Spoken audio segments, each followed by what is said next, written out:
네, 민광 앵커가 졸업한 초중고등학교 네. 아직 잘 있습니까? 제가 졸업한 지 오래돼서 학교가 없어졌을 것 같아서 네, 제가 그 앞에 요새도 지나다니는데 초등학교, 중학교, 고등학교 잘 있던데요? 네.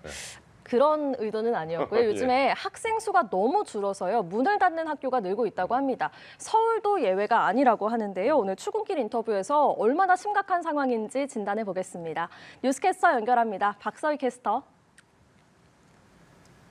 화요일 출근길 인터뷰에서는 고려대 교육학과 조대현 교수를 만나 얘기 나눠보겠습니다. 안녕하세요. 네, 안녕하십니까.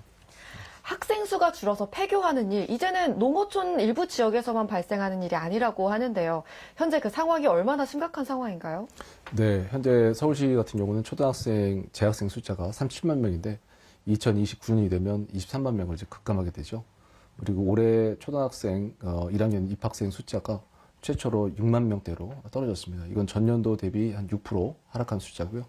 현재 2015년도에 초등학교 1개교가 폐교가 되고 현재까지 초등학교 3개교, 그리고 중학교 1개, 또 고등학교 1개가 통폐합 되거나 또는 통폐합 수순을 밟고 있습니다.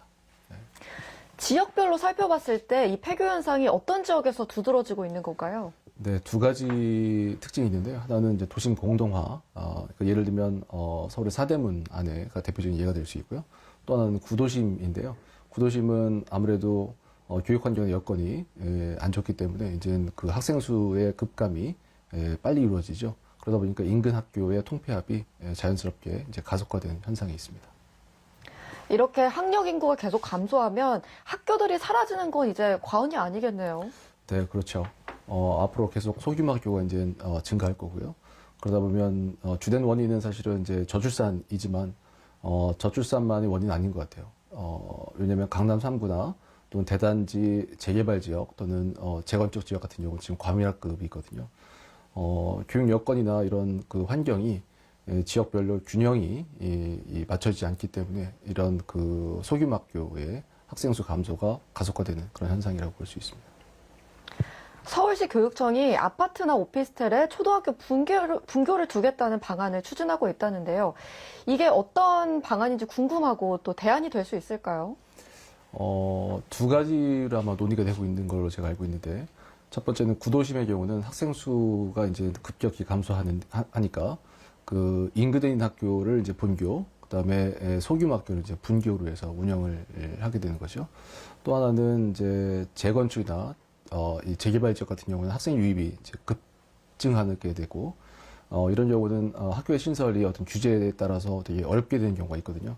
그래서 분교는 좀 더 용이하기 때문에 이제 분교를 설립하게 되는데, 제 생각에는 하나 임시 방편으로는 될 수 있을 거라고 저는 보고 있습니다. 그러나 이 본교 체제가 누구는 본교생, 누구는 분교생 이런 어떤 인식, 그래서 학생들이나 학부모들 간의 어떤 그런 그 인식의 차이가 곧 어떤 사회적 갈등의 어떤 요소가 되지 않을까 하는 우려도 있습니다. 네, 오늘 좋은 말씀 고맙습니다. 네. 지금까지 출근길 인터뷰였습니다.